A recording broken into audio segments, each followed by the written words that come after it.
ಅತ್ಯಂತ ವ್ಯವಸ್ಥಿತವಾಗಿರುವಂತಹ ಮೊಜೆಂಟಿ ಕೃಷಿಕರು ಇವರು. ಅಂತರ್ರಾಜ್ಯ ಅಂದ್ರೆ ಬೇರೆ ಬೇರೆ ರಾಜ್ಯಕ್ಕೆ ಕೂಡ ಮೊಜೆಂಟಿಯ ಬಾಕ್ಸ್ ಅನ್ನು ಮೊಜೆಂಟಿ ಜೊತೆ ಸೇರಿಸಿ ಇವರು ಕಲಿಸ್ತಾರೆ. ಸೊ ಇದೇ ಸ್ಪೆಸಿಫಿಕ್ ಆಗ್ಬೇಕು ಅಂತ ನಾನು ಹೇಳೋದೇ ಇಲ್ಲ ಈ ವಿಡಿಯೋದಲ್ಲಿ. ಸ್ವಲ್ಪ ಹೊಯ್ಗೆ ಹಾಕೊಳ್ಳಿ, ಯಾಕಂದ್ರೆ ಬೇರುಗಳು ಚೆನ್ನಾಗಿ ಹೋಗ್ಬೇಕಾಗಿರ್ತದೆ. ಸ್ಮೂತ್ ಆಗಿ ಒಂದು 50% ನಷ್ಟು ಹೊಯ್ಗೆ ಇದ್ರೆ ನಾನು ನಿಮಗೆ ಈ ಹರಿವೆಯನ್ನು ತೆಗೆದು ಕೊಡ್ತೇನೆ. ಸ್ವಲ್ಪ ನಿಮ್ಮ ಮನೆಗೆ ತಗೊಂಡೋಗಿ ನಡ್ಲಿಕ್ಕೆ ಕೂಡ. ನೋಡಿ, ಇದು ಪಿಂಕಿಶ್, ಇದು ವೈಟ್, ಎರಡು ಕಲರ್ ಇದರಲ್ಲಿ ನಮ್ದಿದೆ. ಇದು ಒಂದು 10-15 ವರ್ಷದಿಂದ ನಮ್ಮ ಮನೆಯಲ್ಲಿ ಇರುವಂತ ಬೀಜಗಳು ಇದು. ಮತ್ತೆ ಕೋಳಿ ಗೊಬ್ಬರ, ಕುರಿ ಗೊಬ್ಬರ, ಉಮಿಕರಿ, ಮತ್ತೆ ಸ್ವಲ್ಪ ದನದ ಸೆಗಣಿ, ಮತ್ತೆ ಟ್ರೈಕೋಡರ್ಮ, ಸುಡೋಮೋನಾಸ್ ಎಲ್ಲ ಹಾಕ್ತೇವೆ ನಾವು. ಅಷ್ಟು ಇಷ್ಟು ಪ್ರಮಾಣ ಅಂತ ನಾವು ಏನೂ ಇಲ್ಲ.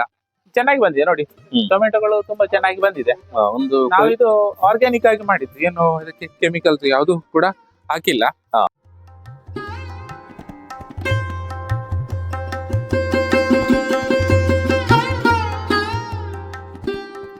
ಸಂಪೂರ್ಣ ಸಹಜ ಕೃಷಿ ಯೂಟ್ಯೂಬ್ ಚಾನಲ್ನ ಎಲ್ಲ ವೀಕ್ಷಕರಿಗೂ ನಮಸ್ಕಾರ. ನಾನು ಶಿವಪ್ರಸಾದ್ ಮಲೆಬೆಟ್ಟು. ಮನೆಯ ಅಂಗಳದ ಎದುರುಗಡೆ ಕಾಣ್ತಾ ಇರುವಂಥ ಗ್ರೋ ಬ್ಯಾಗ್ಗಳು, ಅದರಲ್ಲಿ ವಿಧ ವಿಧವಾದಂಥ ತರಕಾರಿಗಳು. ತುಂಬ ಆಶ್ಚರ್ಯ ಆಗುತ್ತೆ. ದಕ್ಷಿಣ ಕನ್ನಡ ಜಿಲ್ಲೆ ಅಂತ ಜಾಗದಲ್ಲಿ ನೆಲದಲ್ಲೇ ಸರಿಯಾಗಿ ಟೊಮೆಟೊಗಳಾಗೋದಿಲ್ಲ. ಅಂಥದ್ರಲ್ಲಿ ಇವರು ಅತ್ಯುತ್ತಮವಾಗಿ ಗ್ರೋ ಬ್ಯಾಗಲ್ಲಿ ಟೊಮೆಟೊವನ್ನು ಬೆಳೆಸಿದ್ದಾರೆ. ಸುಮಾರು 20-25 ವೆರೈಟಿಯ ತರಕಾರಿಗಳನ್ನು ಇವರು ಬೆಳೆಸಿದ್ದಾರೆ. ಇದು ನಮ್ಮ ಶ್ರೀಹರಿ ಅಣ್ಣನ ಮನೆಯಲ್ಲಿ ನಾನಿರುವಂಥದ್ದು, ವಿಟ್ಲ ತಾಲೂಕಿನ ಕುದ್ದುಪದವಲ್ಲಿರುವಂಥದ್ದು. ವೃತ್ತಿಯಲ್ಲಿ ಸಾಫ್ಟ್ವೇರ್ ಇಂಜಿನಿಯರ್ ಆಗಿ, ಕೃಷಿಕರಾಗಿ, ಅದರ ಜೊತೆ ಲೋಕಲ್ ಫಾರ್ಮರ್ ಅನ್ನೋಂಥ ಯೂಟ್ಯೂಬ್ ಮುಖಾಂತರ ಪ್ರತಿ ವಾರನೂ ಕೂಡ ಜನರಿಗೆ ಕೃಷಿಯ ಟೆಕ್ನಿಕ್ಗಳನ್ನು ಟೀಚ್ ಮಾಡುವಂಥ ಕೆಲಸವನ್ನು ಮಾಡದೇ ಇರುವಂಥ ಶ್ರೀಹರಿ ನನ್ನ ಮನೆಗೆ ನಾನು ಬಂದಿದ್ದೆ. ಅವರ ಪ್ರತಿನಿತ್ಯದ ಒಂದಷ್ಟು ಕೈತೋಟದ ಬಗ್ಗೆ ಬೇರೆ ಬೇರೆ ಸಂಗತಿ ತಿಳಿಸಿರ್ತಾರೆ. ಅದರ ಪೂರ್ಣ ಟೆಕ್ನಿಕ್ಗಳನ್ನು ಇವತ್ತು ನಾನು ನಮ್ಮ ಚಾನಲ್ ಮುಖಾಂತರ ತಿಳಿಸುವ ಪ್ರಯತ್ನವನ್ನು ಮಾಡ್ತೇನೆ. ಶ್ರೀಹರಿ, ನಮಸ್ತೆ. ನಮಸ್ತೆ. ನಮಸ್ತೆ. ಹೇಗಿದ್ದೀರಿ? ಚೆನ್ನಾಗಿದ್ದೇನೆ. ಯಾವಾಗಲೂ ನಿಮ್ಮ ಚಾನಲ್ ಅಲ್ಲಿ ಕೈತೋಟದ ಬಗ್ಗೆ, ತರಕಾರಿ ಕೃಷಿಯ ಬಗ್ಗೆ ಅವೇರ್ನೆಸ್ ಕ್ರಿಯೇಟ್ ಮಾಡ್ತೀವಿ. ಇವತ್ತು ನಮ್ಮ ಚಾನಲ್ ಕೂಡ ನಿಮ್ಮ ಕೈತೋಟದ ಬಗ್ಗೆ ಮಾತಾಡುವಂತ ಬಂದಿರುವಂಥದ್ದು. ಸಹಜವಾಗಿ ನಾವು ಪ್ರತಿನಿತ್ಯ ಅದು ಮಾಡ್ತೇವೆ ಇದು ಮಾಡ್ತೇವೆ ಅಂತ ಹೇಳಿ ತುಂಬಾ ವಿಡಿಯೋಗಳಲ್ಲಿ ನೋಡ್ತೇವೆ. ಆದರೆ ಅದರ ಟೆಕ್ನಿಕ್ಗಳು ಜನರಿಗೆ ಅಗತ್ಯ ಇರ್ತದೆ. ಇದು ಭಾರಿ ಕಷ್ಟದ ಕೃಷಿ ನಮ್ಮ ದಕ್ಷಿಣ ಕನ್ನಡ ಜಿಲ್ಲೆಗೆ ಯೋಚನೆ ಮಾಡ್ತೇವೆ. ಈ ಟೊಮೊಟೊ ಗಿಡವನ್ನು ಬೆಳೆಯುವಂತ ವಿಧಾನ ಹೇಗೆ ಅಂತ ಹೇಳಿ ತಿಳಿಸ್ಬೋದಾ? ನೋಡಿ, ಟೊಮೆಟೊ ತುಂಬಾ ಸುಲಭ ಬೆಳೆಸ್ಲಿಕ್ಕೆ, ಏನು ಕಷ್ಟದ್ದಲ್ಲ. ಮಾರ್ಕೆಟ್ ಇಂದ ತಂದ ಟೊಮೆಟೊನೇ ಇದು ಹಾಕಿರುದು. ತಂದು ಈ ರೀತಿ ಬೆಡ್, ಇದು ನಾನು ಮೊದಲು ಕೂಡ ಹೇಳಿದ್ದೇನೆ, ನಮ್ಮ ಮನೆಗೆ ಒತ್ತಿಕೊಂಡೇ ಇರುವಂತ ಒಂದು ಮಣ್ಣಿನ ಒಂದು ಲೇಯರ್ ಇಷ್ಟೊಂದು ದಪ್ಪಕ್ಕೆ ಹಾಕಿರ್ತೇವೆ. ಇಲ್ಲಿ ಈಗ ನಾವು ಇದು ಕುಂಬಳಕಾಯಿಯದ್ದು ಗಿಡಗಳು ರೆಡಿ ಆಗಿದ್ದು. ಇಲ್ಲಿ ಗಿಡ ಇದೆ ಅಲ್ಲ ಟೊಮೆಟೊ? ಇಲ್ಲಿ ಸಹ ಟೊಮೆಟೊ ಇದೆ ನೋಡಿ. ಇದು ಸಣ್ಣ ಚೆರಿ ಟೊಮೆಟೊ ಇದೆಲ್ಲ, ಇಲ್ಲಿ ಹಾಕಿದೆ ನಾನು. ಅದೀಗ ಗಿಡ ಆಯ್ತು ನೋಡಿ. ಅದನ್ನ ತೆಗೆದು ನಾವು ನೆಡುದು. ಎಲ್ರಿಗೂ ಅರ್ಥ ಆಯ್ತು ಅಂತ ಹೇಳಿ ಭಾವಿಸ್ತೇನೆ. ಮಾರ್ಕೆಟ್ ಇಂದ ತಂದ ಟೊಮೆಟೊವನ್ನು ಹಿಂಡಿ ಹಾಕಿದ್ದು, ಅಲ್ಲೇ ಬೀಜಗಳು ಹುಟ್ಟಿ ಬರ್ತದೆ. ಅದು ಏನು ಒಣಗಿದ ಬೀಜಗಳು ಬೇಕಾಗಿಲ್ಲ ಇದಕ್ಕೆ. ಮತ್ತೆ ಈ ಗ್ರೋ ಬ್ಯಾಗ್ ಅಲ್ಲಿ ಯಾವ ರೀತಿಯಲ್ಲಿ ಇದೆ ಅಂತ ಹೇಳಿ ತೋರಿಸ್ತೇನೆ ನೋಡಿ. ಇದು ನಾವು ಹಾಕಿ ಒಂದು 2 ತಿಂಗಳಾಗಿರ್ಬೋದು ಈಗ. ಹೀಗೆ ಗಿಡಗಳಿಗೆ ಚೆನ್ನಾಗಿ ಬಂದಿದೆ ನೋಡಿ, ಟೊಮೆಟೊಗಳು ತುಂಬಾ ಚೆನ್ನಾಗಿ ಬಂದಿದೆ. ನಾವಿದು ಆರ್ಗ್ಯಾನಿಕ್ ಆಗಿ ಮಾಡಿದ್ದು, ಏನು ಇದಕ್ಕೆ ಕೆಮಿಕಲ್ಸ್ ಯಾವುದು ಕೂಡ ಹಾಕಿಲ್ಲ. ಮನೆ ಎದುರುಗಡೆ ನೋಡ್ಲಿಕ್ಕೆ ಒಂದು ಖುಷಿ ಇರ್ತದೆ. ನಾನು ಏನ್ ಮಾಡಿದ್ದೇನೆ, ಈ ರೀತಿ 2 ಈ ರೀತಿಯ ಕಡ್ಡಿಗಳನ್ನ ಹಾಕಿದ್ದೀನಿ ಗ್ರೋ ಬ್ಯಾಗ್ ಅಲ್ಲಿ. ಈ ರೀತಿ 2 ಕಡ್ಡಿಗಳು, ಅಂದ್ರೆ ಇದು ವಾಲಿ ಕೆಳಗಡೆ ಬೀಳುದು ಬೇಡ ಅಂತ ಹೇಳಿ ಈ ರೀತಿ ಹಾಕಿದ್ದೇನೆ ನೋಡಿ. ಇಲ್ಲೆಲ್ಲ 2 ಕಡ್ಡಿಗಳು, ಮತ್ತೆ ಇಲ್ಲಿ ಕಟ್ಟಿ ಕೊಟ್ಟದ್ದು ಇಲ್ಲಿಂದ ಇಲ್ಲಿಗೆ. ಇಲ್ಲಿ ಬನ್ನಿ, ಇಲ್ಲಿ ಸಹ ನೋಡಿ, ಇಲ್ಲಿ ಚೆನ್ನಾಗಿ ಕಾಣ್ತದೆ. ಅಂದ್ರೆ ಬೀಳಬಾರದು ಅಂತ ಹೇಳಿ ಅಷ್ಟೇ, ಇಲ್ಲೊಂದು ಕಟ್ಟಿದ್ದು ಅಷ್ಟೇ. ಆ ರೀತಿಯಲ್ಲಿ ಇಲ್ಲಿ ಸಹ ನೋಡ್ಬೋದು ನಾವು. ಇದೆಲ್ಲ ನೆಕ್ಸ್ಟ್ ಸ್ಟೆಪ್. ಅದು 2 ತಿಂಗಳಾದ್ರೆ ಇದೀಗ 1 ತಿಂಗಳ ಗಿಡಗಳು. ಇದೊಂದು ನಮ್ಗೆ ರೆಗ್ಯುಲರ್ಲಿ ಒಂದು ಟೊಮೆಟೊ ಸಿಗ್ತಾ ಇರ್ತದೆ ನೋಡಿ. ಚೆನ್ನಾಗಿ ಹೂ ಬಂದಿದೆ ನೋಡಿ. ಇದಾದ ತಕ್ಷಣ ನೆಕ್ಸ್ಟ್ ಗೆ ಇದು ಬರುತ್ತೆ, ಟೊಮೆಟೊ ಆಗಿದೆ. ನೆಕ್ಸ್ಟ್ ಇದು ಟೊಮೆಟೊ ಅನ್ನೋದು ಎಲ್ಲರೂ ಬೆಳೆಸಬಹುದು. ಮತ್ತೆ ದಿನಂಪ್ರತಿ ನಮ್ಮ ಯಾವುದೇ ಒಂದು ಖಾದ್ಯಕ್ಕೆ ನಮಗೆ ಇಷ್ಟ ಆಗುವಂತ ಒಂದು ತರಕಾರಿ ಅಂತ ಹೇಳ್ಬೋದು ನೋಡಿ. ಇದು ನಾವೊಂದು ಕಾಂಪೋಸ್ಟ್ ಪ್ರಿಪೇರ್ ಮಾಡಿದ್ದು. ಕಾಂಪೋಸ್ಟ್ ಅಂದ್ರೆ ಏನು ದೊಡ್ಡ ತಲೆಯಲ್ಲಿ ಇಟ್ಕೊಂಡು ಏನು ಮಾಡ್ಬೇಕಾದಂತ ವಿಚಾರ ಇಲ್ಲ. ಒಣಗಿದ ತರಗೆಲೆ ಹಾಕೋದು, ಮತ್ತೆ ನೀವು ಸ್ಲೆರ್ರಿ ಸಿಕ್ಕಿದ್ರೆ ಸ್ಲೆರ್ರಿ, ಮತ್ತೆ ಕೋಳಿ ಗೊಬ್ಬರ ಸಿಕ್ಕಿದ್ರೆ ಒಂದು ಕೋಳಿ ಗೊಬ್ಬರ ಸ್ವಲ್ಪ ಸ್ವಲ್ಪ ಹಾಕೋದು. ಎಲ್ಲ ಮಿಕ್ಸ್ ಮಾಡಿ ಸ್ವಲ್ಪ ದಿವಸ ಇಡೋದು, ಅಲ್ಲೇ ಅದು ಕಾಂಪೋಸ್ಟ್ ಆಗ್ತದೆ. ಸೊ ಇದೇ ಸ್ಪೆಸಿಫಿಕ್ ಆಗ್ಬೇಕು ಅಂತ ನಾನು ಹೇಳೋದೇ ಇಲ್ಲ ಈ ವಿಡಿಯೋದಲ್ಲಿ. ಸ್ವಲ್ಪ ಹೊಯ್ಗೆ ಹಾಕೊಳ್ಳಿ, ಯಾಕಂದ್ರೆ ಬೇರುಗಳು ಚೆನ್ನಾಗಿ ಹೋಗ್ಬೇಕಾಗಿರ್ತದೆ. ಒಂದು 50% ನಷ್ಟು ಹೊಯ್ಗೆ ಇದ್ರೆ ಚೆನ್ನಾಗಿರ್ತದೆ ನೋಡಿ. ಇದೆಲ್ಲ ಸ್ಮೂತ್ ಆಗಿದೆ ನೋಡಿ. ಪೌಡರ್ ತರ ಇದೆ ನೋಡಿ ಇದು. ಅಲ್ವಾ? ಅಷ್ಟೇ ನಾವು ನೋಡ್ಕೊಳ್ಬೇಕಾಗ್ತದೆ. ತರಕಾರಿ ಬೆಳೆಗಳಿಗೆ ಮಣ್ಣು ಸ್ಮೂತ್ ಇರೋದು ಮಣ್ಣು ಇಂಪಾರ್ಟೆಂಟ್ ಸ್ಮೂತ್ ಆಗಿರ್ಬೇಕು. ಅಲ್ವಾ? ಬೇರುಗಳು ತುಂಬಾ ಸ್ಮೂತ್ ಆಗಿರೋದ್ರಿಂದಾಗಿ ಹಾ. ಈ ರೀತಿ ಮಣ್ಣು ಸ್ಮೂತ್ ಆಗಿರ್ಬೇಕು. ಹಾ. ಮತ್ತೆ ನಾವು ಗ್ರೋ ಬ್ಯಾಗ್ ಅಲ್ಲಿ ಹಾಕುವಾಗ ಕೂಡ ಹಾ. ಒಂದೇ ಬಾರಿ ಫುಲ್ ಹಾಕೋದಲ್ಲ. ಹಾ. ಈ ಗ್ರೋ ಬ್ಯಾಗ್ ಅಲ್ಲಿ ಒಂದೇ ಸರ್ತಿ ಮಣ್ಣು ತುಂಬಿಸಿರುದಿಲ್ಲ. ಈಗ ಇಲ್ಲಿ ನೋಡ್ಬೋದು ನೀವು. ಹ್ಮ್. ನೋಡಿ, ಇದೆಲ್ಲ ಈಗ ಗಿಡಗಳು ದೊಡ್ಡದಾಗ್ತಾ ಇವೆ. ಹೌದು. ಮೆಣಸು ದೊಡ್ಡದಾಗ್ತಾ ಉಂಟು ನೋಡಿ. ಹಾ. So ಈಗ ನಾನು ಇದಕ್ಕೆ ಈ ರೀತಿಯಲ್ಲಿ ಸ್ವಲ್ಪ ಸ್ವಲ್ಪ ಹಾಕ್ತಾ ಹಾಕ್ಬೋದು. ಇರ್ತೀನಿ. ಹಾ. ಈ ರೀತಿಯಲ್ಲಿ ಒಂದು ದಿನ ಪ್ರತಿ ಒಂದು ಅರ್ಧ ಬುಟ್ಟಿ ಅದಕ್ಕಾಗಿ ಇಡುದು. ಹಾ. So ಅದನ್ನ ಹೀಗೆ ಹಾಕೋದು. Correct. ವಾರಕ್ಕೆ ಒಂದ್ 2 ಸರ್ತಿ ಹಾಕ್ತಾ ಹೋಗುದು. ಹಾ. So ಅದು ಬೇರುಗಳು ಹೊಸ್ತು ಬಂದ ಹಾಗೆ ಹ್ಮ್. ಅಂದ್ರೆ ಮೇಲೆ ಮೇಲೆ ಬೇರುಗಳು ಬರ್ತಾ ಇರ್ತದೆ. ಹ್ಮ್. So ಅದಕ್ಕೆ ಆ ನ್ಯೂಟ್ರಿಯೆಂಟ್ಸ್ ಸಿಗ್ತಾ ಇರ್ಬೇಕು. ಹೌದಾ? So ಆ ರೀತಿಯಲ್ಲಿ ನಾವು ಈ ಗೊಬ್ಬರಗಳನ್ನ ಮ್ಯಾನೇಜ್ ಮಾಡ್ಬೇಕು. ಇದು ಈಗ ಇಷ್ಟು ಚೆನ್ನಾಗಿ ಚಿಗುರಿದಲ್ಲ ಮೆಣಸು, ಹೇಗಿದು? ಇದು ನೋಡಿ, ಇದರ ತುದಿ ಕಟ್ ಮಾಡ್ಬೇಕು. ಹಾ. ನಾವೊಂದು 2 ಅಥವಾ 3 ಇಂಚು ಬಂದ ತಕ್ಷಣ, ಹ್ಮ್. ಇಷ್ಟು ದೊಡ್ಡ ಬಂದ ತಕ್ಷಣ ಹ್ಮ್. ಅಲ್ಲಿ ಕಟ್ ಮಾಡ್ಬೇಕು. ಹ್ಮ್. ಮತ್ತೆ ಅಲ್ಲಿಂದ ಹೇಗೆ ಬರ್ತದೆ ನೋಡಿ. ಹ್ಮ್. ಈ ಗಂಟಿಂದ ಬಂತು, ಹ್ಮ್. ಇಲ್ಲಿಂದ ಮತ್ತೆ ಬಂತು, ಇಲ್ಲಿಂದ ಮತ್ತೆ ಹ್ಮ್. ಸೊ ಪೂರ್ತಿ ಬಂತು. ಹ್ಮ್. ಇದಕ್ಕೊಂದು ಕಟ್ಟಿ ಈಗ ನಾವು ಕೊಡ್ತೇವೆ. ಈಗ ಹಾ. ಮತ್ತೆ ಸ್ಟ್ರೈಟ್ ಹೋಗ್ತದೆ. ಯಾವ ಮೆಣಸು ಇದು? ಇದು ಹಸಿಮೆಣಸು, ನಮ್ದು ಪದಾರ್ಥಕ್ಕೆ ಯೂಸ್ ಮಾಡುವಂತದ್ದು. ಓಕೆ. ಹಾ. ಇದು ನೋಡಿ, ಇಲ್ಲಿ ಮೆಣಸು ಸಾಕ್ತಾ ಇದೆ ಈಗ. ಪ್ರಾರಂಭ ಆಗಿ ಆಯ್ತಲ್ಲಿ. So ಇದು ನಾವು ಕೆಮಿಕಲ್ ಲೆಸ್, ಹಾ. ಯಾವುದೇ ಒಂದು ಸ್ಪ್ರೇ ಮಾಡದೆ ನಮ್ಮ ಮನೆಯಲ್ಲಿ ನಮ್ಮ ಉಪಯೋಗಕ್ಕೆ ಹಾ. ಇರುವಂತದ್ದು. ಹಾ. So ಅದು ನಾವು ಉಪಯೋಗ ಮಾಡುವಾಗ ತುಂಬಾ ಖುಷಿ ಆಗ್ತದೆ. ಹಾ. ಮತ್ತೆ ಇಲ್ಲಿ ಸುತ್ತಲೂ ನೋಡ್ಬೋದು, ಇದಕ್ಕೆ ಮೊಜೆಂಟಿ ಬರ್ತದೆ. ಹಾ. So ಮೊಜೆಂಟಿ ಬಂದು ಈ ಇದರದ್ದು ಪರಾಗ ಮಾಡ್ತದೆ. ಹಾ. So ಅದು ನೋಡ್ಲಿಕ್ಕೆ ಒಂಥರ ಖುಷಿ. ನೋಡಿ, ಇಲ್ಲಿ ಜೇನು ನೊಣ ಅಲ್ಲ? ಹಾರಾಡ್ತಾ ಹೋಗ್ತಾ ಇದೆ. ಓ. ಸೊ ಆ ರೀತಿಯಲ್ಲಿ ನೊಣಗಳು ಬರ್ತದೆ, ಅದು ನೋಡ್ಲಿಕ್ಕೆ ಒಂಥರ ಖುಷಿ. ಸ್ನೇಹಿತರೆ, ಇವರು ಹೇಳಿದ್ರು ಇದಕ್ಕೆ ಮೊಜಂಟಿ ಪರಾಗಸ್ಪರ್ಶ ಮಾಡ್ಲಿಕ್ಕೆ ಬರ್ತದೆ ಅಂತ. ಎಲ್ಲಿಂದ ಬರ್ತದೆ ನಿಮ್ಗೆ ಪ್ರಶ್ನೆ ಬರಬಹುದು. ಅದು ಕೂಡ ಅವ್ರ ಹತ್ರನೇ ಇದೆ. ಮನೆ ಎದುರುಗಡೆ ನೋಡಿ ಸೆಟ್ ಮಾಡಿರೋದು ನೋಡಿ.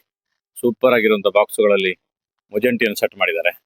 ಅತ್ಯಂತ ವ್ಯವಸ್ಥಿತವಾಗಿರುವಂತ ಮೊಜಂಟಿ ಕೃಷಿಕರು ಇವರು. ಅಂತರ್ರಾಜ್ಯ ಅಂದ್ರೆ ಬೇರೆ ಬೇರೆ ರಾಜ್ಯಕ್ಕೆ ಕೂಡ ಮೊಜಂಟಿಯ ಬಾಕ್ಸ್ ಅನ್ನು ಮೊಜಂಟಿ ಜೊತೆ ಸೇರಿಸಿ ಇವರು ಕಲಿಸ್ತಾರೆ.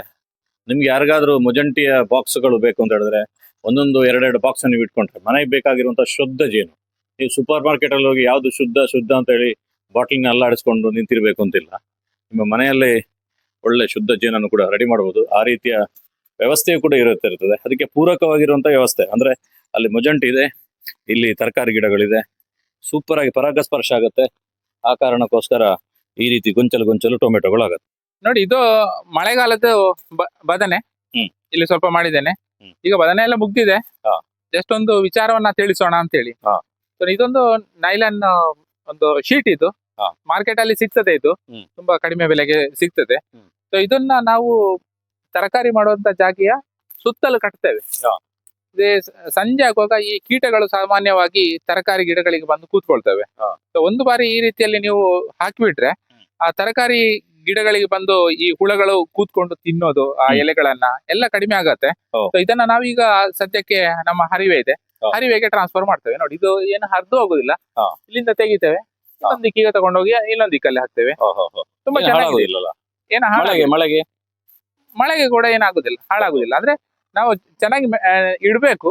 ಮಣ್ಣಿಗೆ ಬೀಳುವ ಹಾಗೆಲ್ಲ ಬಿಟ್ಟು ಬಿಡಬಾರ್ದು. Correct. ಮೇಲೆ ಹೀಗೆ ಸರಿಯಾಗಿ ಗುಂಟ ಹಾಕ್ತೇವೆಲ್ಲ ಈ ರೀತಿ. ಹಾ. ಹೀಗೆ ಇಟ್ಟು ಸಣ್ಣಗೆ ಕಟ್ಟಬಹುದು ಬೇಕಾದ್ರೆ. ಹಾ. ಈ ರೀತಿಯಲ್ಲಿ ಇಟ್ಟು ಬಿಟ್ರೆ ಆಯ್ತು. ತುಂಬಾ ಇದು ಪಾರದರ್ಶಕ ಆಗಿದೆಲ್ಲ. ಪಾರದರ್ಶಕ ಆಗಿದೆ, ನೋಡ್ಲಿಕ್ಕೆ ಚೆನ್ನಾಗಿ ಕಾಣುತ್ತೆ. ಅಂದ್ರೆ ಸಣ್ಣ ಒಂದು ತರಕಾರಿ ಇದಕ್ಕೆ ಮಾಡುದಾದ್ರೆ.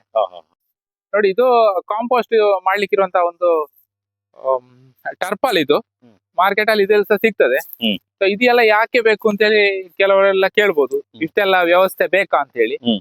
So ನಮ್ದಿದು 2 ವರ್ಷ ಆಯ್ತು ಈಗ. ಹ್ಮ್. ಇನ್ನು 3ನೇ ವರ್ಷ ಈಗ. ಹ್ಮ್. ಸೊ ಇದ್ರಲ್ಲಿ ನಾವು ಎಲ್ಲ ನಮ್ಮ ವೇಸ್ಟ್ ಅನ್ನೆಲ್ಲ ತಂದು ಹಾಕ್ತೇವೆ.